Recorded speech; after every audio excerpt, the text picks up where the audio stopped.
Hello বন্ধুরা, আজকে আবার একটা নতুন ব্লগ নিয়ে আমি চলে আসছি সৌরাংশু। আর আজকে আমার সঙ্গে আছে মানস। তো দেখতেই পাচ্ছ কোন জায়গায় আছি, জায়গাটা হয়তো তোমরা চিনতে পারবে, বা যারা চিনতে পারোনি চেনবার কোনো দরকার নাই। আমি একটা নতুন লোকেশনে যাচ্ছি আর ওখানে কিছু অ্যাডভেঞ্চারাস করবো আজকে, তো দেখতে থাকো ভিডিওটা। আসলে নতুন লোকেশন বলতে ওইটাই যেটা দেখে তোমরা ভিডিওতে ক্লিক করেছো। আমি গোঘাট রেল স্টেশন যাচ্ছি আর আজকে ওখান থেকে সমস্ত কিছু দেখাবো। গতবার আমি যে কামারপুকুর রেল স্টেশনের ভিডিওটা করেছিলাম ওইখানে দেখিয়েছিলাম কাজ কতটা চলছে আর এধার থেকে কতটা কাজ চলছে, তাই কিন্তু আজকে দেখাবো। মানে ধরো চারিদিকে খুব রোদ, তো তাই এখানে একটু দাঁড়িয়ে এন্ট্রোটা সেরে নিলাম। কিছু মনে করো না, এখন কিন্তু আমি বেরিয়ে যাচ্ছি। এখানে মিষ্টান্ন ভান্ডারের সামনে রয়েছি, তো কিছু খেয়ে নেবো, নিয়ে তারপর কিন্তু আজকে ছিল প্রচন্ড গরম আর ডিহাইড্রেশনের হাত থেকে বাঁচার জন্য আজকে কিন্তু আমরা নিয়েছিলাম দুটো স্প্রাইট। গোঘাট রেলওয়ে স্টেশনের পেছনে সাইনবোর্ড দেখে তোমরা বুঝতেই পারছো। আর আজকে এখানে আসার কারণটা কি তা কিন্তু আজকে ভিডিওর মধ্যেই কন্টিনিউ বলে যাচ্ছি, তো তোমরা দেখতে থাকো।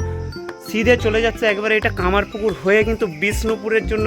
তো গাইজ দেখতেই পাচ্ছ এটা হচ্ছে গোঘাট রেলওয়ে স্টেশন।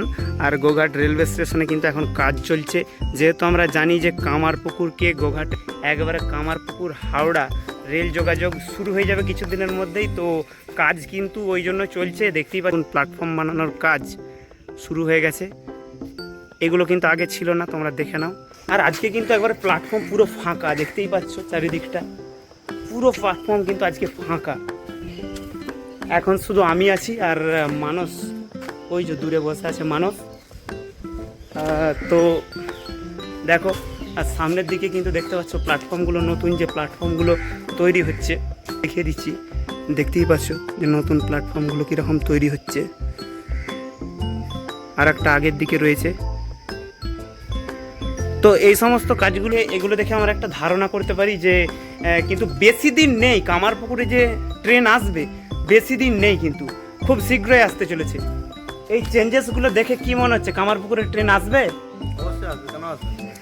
তো দেখলে মানুষও বলে দিল কিন্তু অবশ্যই আসবে ট্রেন। তো আমরা তো গাইজ আই হোপ কি তোমরা বুঝতে পারলে আজকের ভিডিওতে আমি কতদূর কি দেখালাম। তোমরা এটা দেখে হয়তো একটা ধারণা করতে পারবে যে এখান থেকে কাজ কতদূর এগিয়েছে, বা এই কাজের উপরেই কিন্তু ভিত্তি করে আমরা বলতে পারবো যে কামারপুকুরে কবে ট্রেন আসবে। তো সেই জন্যই কিন্তু আজকে আসছিলাম। তো কেমন লাগলো আজকের ভিডিওটা অবশ্যই জানিও, আর ভালো লাগলে অবশ্যই একটা লাইক করে দিও।